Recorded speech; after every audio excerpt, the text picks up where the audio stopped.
Guys, welcome back to another episode of ISO. Starting the new year now, what's a better topic to talk about than your own retirement fund? Especially a lot of you are starting this year. So let's talk about the 5 things that you should consider before making any kind of investment at all. Let's get to it. New to the channel, ISO stands for In Search Of. I'm here to share with you any tips to keep more of your hard-earned money, work a little bit less, make the money work for you a little bit more. Today will be a good example to talk about it in your retirement fund. So 1, your age. Compounding is a magic word here. So the sooner you can start, the better. But don't worry, if you're a little bit older, the tax law allows you to contribute more to catch up. So for example, if you're now a little bit older, you pay into your mortgage a couple of years. That means your expenses for your mortgage is less. You can use that saving and put toward your retirement fund and let it catch up. 2, compounding interest. Compounding cost. It pays to know what that fee is. For example, I'm a big fan of Vanguard's accounts. The Vanguard 500 index, the fee is 0.04%. That means they charge you $4 for every $10,000. That's very minimal.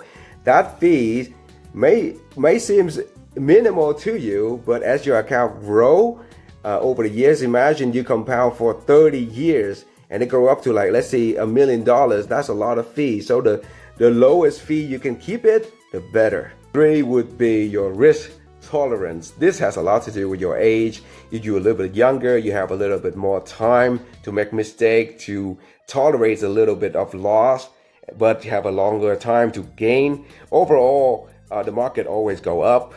But you're a little bit older, you don't want to play with this risk in the market. Your financial advisor would put you into bond, things that doesn't move much on the market. It gains just a little bit, but it has more stability.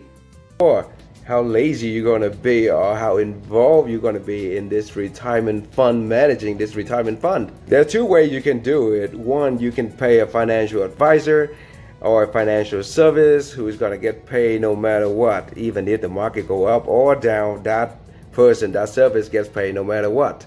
That service can be that person that come to your job, try to sign you up through a payroll contribution kind of thing. Remember, these people are not your financial advisor. They're just a simple salesman. So they always tells you, invest, invest, and invest. Even the market go down, buy for the long run. Remember, the longer you keep the money in there, the longer it makes money for everybody involved but you. So learn the difference between the salespersons and the financial advisor. There's 2 different things.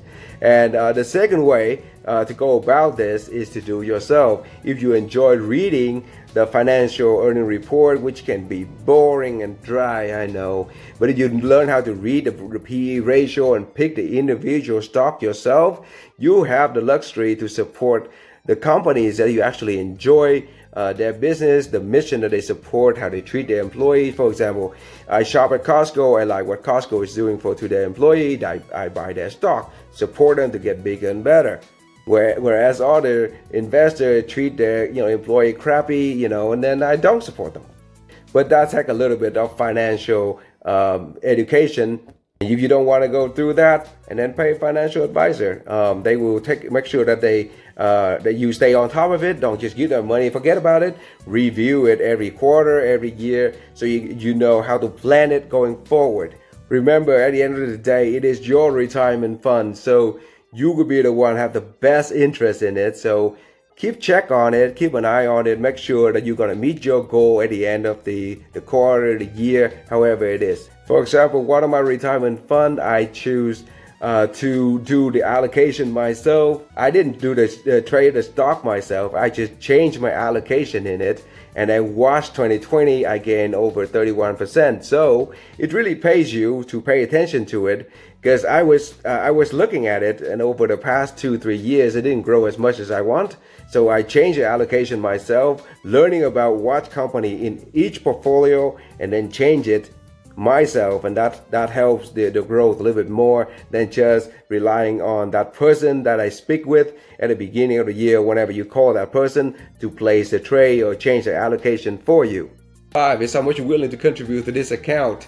It's completely up to you, but a few pointers here is find out what the administrative cost or fee is and contribute more than that, at least cover the fee and still give the fund some money to grow. Another thing is, it really depends on your end goal. If your retirement goal is about $1 million and you know, let's just say 30 years old now, you make 50K a year, you anticipate the market to grow 6-7%, that calculates out to about $500 every month. Pay yourself first. Make sure you take that $500 off your paycheck right after you get paid. So if direct payroll deduction is the best way to do it, because you don't see the money is coming from your gross right into the account, and you get the rest of the money. And try to live under your means. So watch my video about budgeting on top here. That way you learn a few tips how to save money and live below your means. That gives you that discipline, and then the next year you can probably contribute more toward your goal. As we live longer because of science, do the same thing that Social Security is doing, they increasing the age for your retirement, because you might outlive your retirement fund. So the more money you can contribute in there, the better, and give it some time to grow. For you guys today, that's the 5 tips before you make any kind of investment. Thanks a lot for watching, guys. Please click like and subscribe to my channel. That will help the channel a lot. And I'll see you guys on the next video with more practical knowledge. Peace out.